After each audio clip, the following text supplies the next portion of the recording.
শীত যাওয়ার সাথে সাথে আমাদের বাড়িতে এখন মশার উৎপাত খুবই বেড়ে গেছে। আর এই মশার হাত থেকে বাঁচার জন্য আমরা কেমিক্যালযুক্ত ওষুধ ব্যবহার করছি, কিন্তু সেগুলো আমাদের শরীরের জন্য একদমই ভালো নয়। বিশেষ করে বাড়িতে যদি ছোট বাচ্চা থাকে বা বয়স্ক মানুষ থাকে, তাহলে তো কেমিক্যালযুক্ত ওষুধ ব্যবহার করা একদমই উচিত নয়। কেমিক্যালযুক্ত ওষুধও আমাদের শরীরে কিন্তু বিশাল ক্ষতি করে। মশা কামড়ালে যেমন আমাদের ডেঙ্গু ম্যালেরিয়া এরকম জ্বর হয়, সেরকম কেমিক্যালযুক্ত ওষুধ আমাদের নিঃশ্বাসের দ্বারা আমাদের পেটের ভেতরে বা আমাদের লামসের মধ্যে প্রচুর ক্ষতি করে।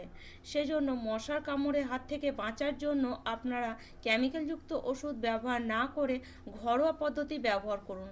এই ঘরোয়া পদ্ধতি যদি আপনারা ব্যবহার করেন, তাহলে আপনার বাড়িতে আর কখনো আপনি মশা দেখতে পাবেন না। তো দেখুন, এখন তো বাজারে প্রচুর পরিমাণে মটরশুঁটি, আর আমাদের প্রত্যেকের বাড়িতে এখন থাকেই থাকে। তো এই মটরশুঁটির খোসাগুলো আমরা কি করি, বেশিরভাগ ফেলেই দিই। কিন্তু এগুলো ফেলে না দিয়ে যদি আপনারা এগুলো ব্যবহার করেন, তাহলে আপনার বাড়ি ছেড়ে মশা 100% চলে যাবে। কেননা এই মটরশুঁটির খোসায় থাকে প্রাকৃতিক তেল ও ফেনোলিক উপাদান, যার গন্ধ মশা কিন্তু কখনোই সহ্য করতে পারে না। সেজন্য এই মটরশুঁটির খোসা ফেলে না দিয়ে মশা তাড়ানোর কাজে ব্যবহার করুন। তো এখানে দেখুন, কিছুটা পরিমাণ মটরশুঁটির খোসা নিয়ে ভালো করে মটরশুঁটির খোসাগুলোকে ধুয়ে তারপরে এইভাবে ভালো করে থ্যাতো করে নিতে হবে। এইভাবে থ্যাতো করলে কি হয়, এর গন্ধটা খুব বেশি পরিমাণে বেরিয়ে আসে। মটরশুঁটির খোসার মধ্যে দেখবেন থ্যাতো করতে করতে একটা উগ্র গন্ধ বেরিয়ে আসবে। আর একটা তেলতেলে ভাবও মটরশুঁটির খোসার মধ্যে থাকে, যেটা কিন্তু মশার কখনোই কিন্তু সহ্য হয় না। সেই জন্য এই মটরশুঁটির খোসা এইভাবে থ্যাতো করে আপনারা ব্যবহার করে দেখুন, আপনার বাড়ি ছেড়ে মশা যাবেই যাবে।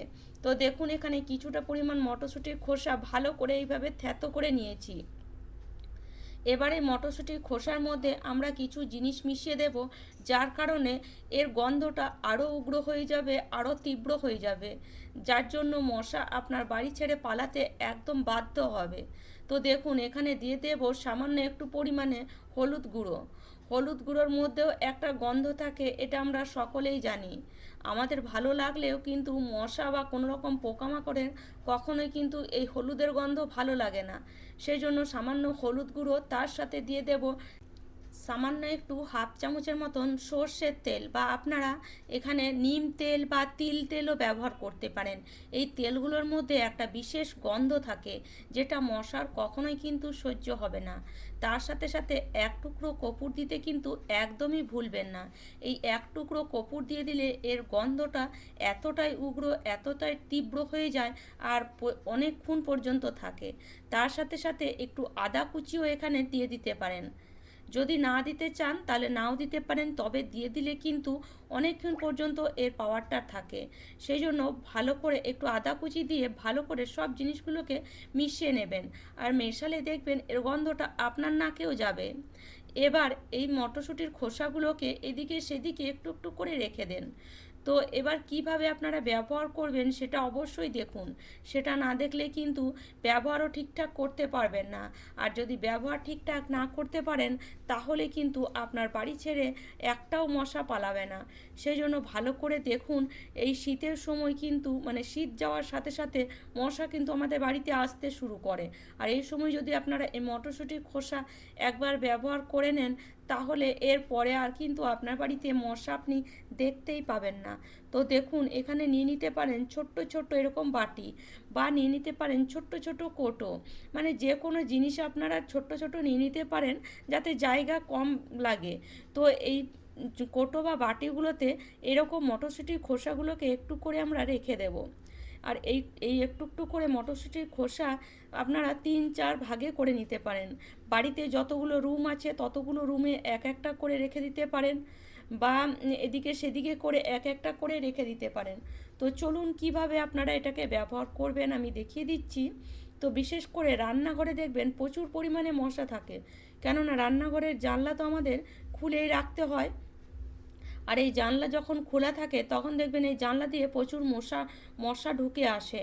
তো এই জানলার কাছে যদি আপনি একটা রেখে দেন, আর যদি এই জানলা খোলা থাকে, তাহলে কিন্তু একটাও মশা আপনার বাড়িতে ঢুকবে না।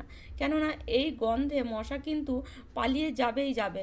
যখনই মশা আসবে আপনার বাড়ি দিয়ে জানলা দিয়ে, তখন কিন্তু এর গন্ধে মশা আর আপনার বাড়িতে ঢুকবে না, সঙ্গে সঙ্গে পালিয়ে যাবে।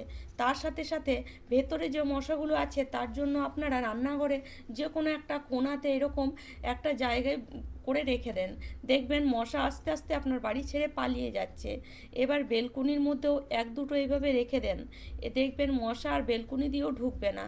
মানে যে যে জায়গা দিয়ে মশা মনে হয় যে ঢুকছে বা ঢুকতে পারে, সেই জায়গাতে একটা একটা করে এই বাটিগুলো রেখে দিয়ে দেখুন, 1 থেকে 2 দিন ব্যবহার করলে আপনার বাড়ি ছেড়ে মশা 100% চলে যাবে। তো এইভাবে ঘরোয়া পদ্ধতি ব্যবহার করুন, এতে কিন্তু আপনার বাচ্চার বা আপনার বাড়িতে যদি কোনো বয়স্ক মানুষ থাকে তাদেরও কিন্তু কোনো ক্ষতি হবে না। আর এতে কিন্তু আপনার বাড়ি ছেড়ে 100% মশা যাবেই যাবে। তো আশা করি আজকের টিপসটি আপনাদের ভালো লেগেছে। আর আমার টিপস যদি আপনাদের এতটুকুও কাজে আসে, তাহলে অবশ্যই লাইক করবেন, শেয়ার করবেন। আমার চ্যানেলে নতুন বন্ধু হয়ে থাকলে চ্যানেলটিকে অবশ্যই সাবস্ক্রাইব করে নেবেন এরকম নিত্য নতুন টিপস দেখার জন্য।